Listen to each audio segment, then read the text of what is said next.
دیا کہ اپنی مرضی سے زندگی گزارو، تو وہ تو جس کے ساتھ ان کی صحبت ہوگی، شرابی کے ساتھ صحبت ہوگی تو وہ شرابی بنیں گے، زانی کے ساتھ صحبت ہوگی تو زنا کریں گے، سگریٹ پینے والے کے ساتھ صحبت ہوگی تو سگریٹ پئیں گے، جوا کھیلنے والے کے ساتھ ان کی دوستی ہوگی تو وہ جوا کھیلیں گے، ہوٹلوں پہ بیٹھنے والوں کی دوستی ہوگی تو وہ ہوٹلوں پہ بیٹھیں گے،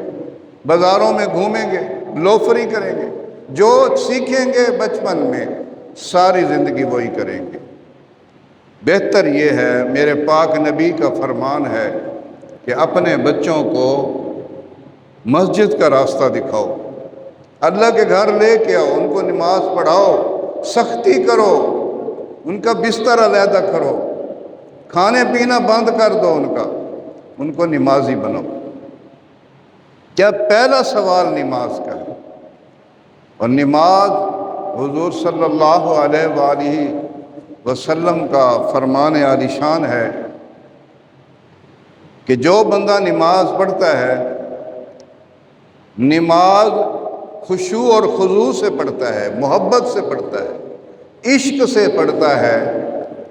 اس کی نماز نور بن کر اللہ کے پاس جاتی ہے اور اللہ کے عرش کے ساتھ ٹھہر جاتی ہے،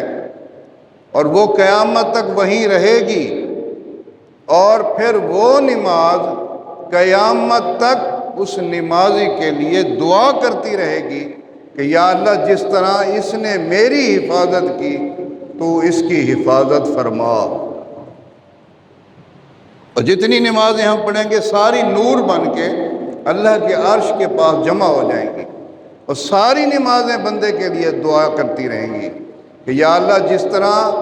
اس نے ہماری حفاظت